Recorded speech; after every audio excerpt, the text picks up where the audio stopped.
Event இருந்துச்சு அவருக்கு. So அவர் வரலன்னு சொல்லிட்டாரு. ஆனால் அன்னைக்கு காலையில் வந்தார் ஃபங்க்ஷனுக்கு, பிரதர் ஆடியோ லான்ச் வந்துட்டு எல்லாருக்கும் ஹாய் சொல்லிட்டு அவர் கிளம்பிட்டாரு.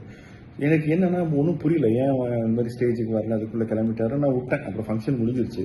ஸோ அதுக்கப்புறம் நேற்று இன்னொரு ஆடியோ லான்ச் ஈவெண்ட்டில் நான் பேசும்போது அதனால தான் அப்படிலாம் சொன்னேன்.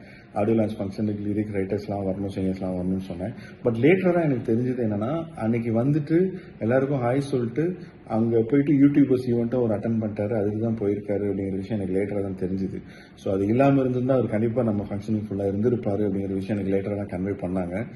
ஸோ ஒரு சின்ன மிஸ்கம்யூனிகேஷன் தான் இது. மற்றபடி அனீஷ்கிட்டையும் நான் பேசினேன், பாலபாக்கிட்டையும். உண்மையிலே நம்ம ஃபங்க்ஷனுக்கு வரணும்னு ரொம்ப எக்ஸைட்டடாக இருந்தார். அவரோட ஃபர்ஸ்ட் ஆடியோ லான்ச் ஃபங்க்ஷன்லாம் சொல்லிட்டு இருந்தார். ஸோ ஒரு மிஸ்கம்யூனிகேஷன் தான் ப்ரோ. சும்மா ஜாலியாக ஃபன்னாக தான் நான் பேசினேன். நீங்கள் எதுவும் தப்பாக நினச்சிக்காதீங்க. என்ன சொல்கிறது, உங்களை டிகிரேட் பண்ணும் அப்படின்னு எனக்கு எந்த இன்டென்ஷனும் கிடையாது. So take it easy bro, chill.